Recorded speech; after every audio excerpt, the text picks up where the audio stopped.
एक वृद्ध व्यक्ति अपने बहू बेटे के यहाँ शहर में रहने गया। उम्र के इस पड़ाव में वह अत्यंत कमज़ोर हो चुका था। उसके हाथ कांपते थे और दिखाई भी कम देता था। वो एक छोटे से घर में रहते थे। पूरा परिवार और उसका 4 वर्षीय पोता एक साथ डिनर टेबल पर खाना खाते थे। लेकिन वृद्ध होने के कारण उस व्यक्ति को खाने में बड़ी दिक्कत होती थी।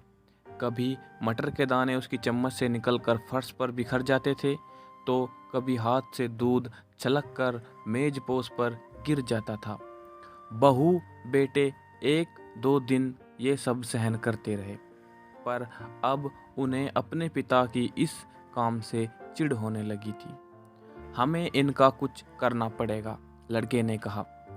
बहू ने भी हाँ में हाँ मिलाई और बोली, आखिर कब तक हम इनकी वजह से अपने खाने का मज़ा किरकिरा करते रहेंगे और हम इस तरह चीज़ों का नुकसान होते हुए भी नहीं देख सकते।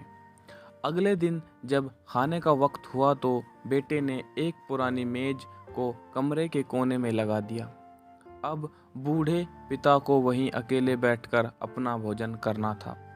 यहाँ तक कि उसके खाने के बर्तन की जगह एक लकड़ी का कटोरा दे दिया गया था, ताकि अब और बर्तन न टूट सके। बाकी लोग पहले की तरह ही आराम से बैठकर खाते और जब कभी कभार उस बुजुर्ग की तरफ देखते तो उनकी आंखों में आंसू दिखाई देते। यह देखकर भी बहू बेटे का मन नहीं पिघलता। वो उनकी छोटी से छोटी गलती पर ढेरों बातें सुनाते। वहाँ बैठा बालक भी यह सब बड़े ध्यान से देखता रहता और अपने में मस्त रहता। एक रात खाने से पहले उस छोटे बालक को उसके माता पिता ने जमीन पर बैठकर कुछ कार्य करते हुए देखा। तुम यह क्या कर रहे हो? पिता ने पूछा।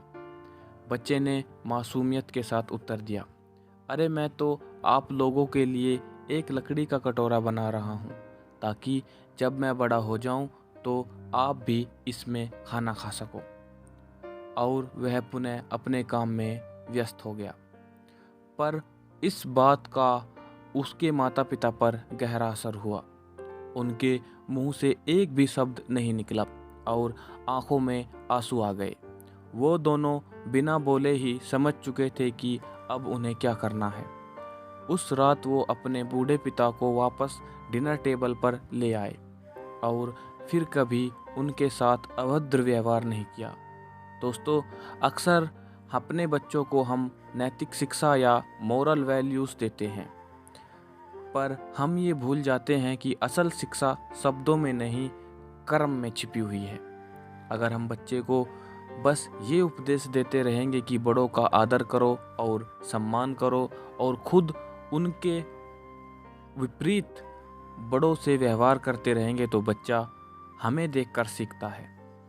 अगर हम अच्छे बनेंगे तो हमारा बच्चा अवश्य ही अच्छा बनेगा।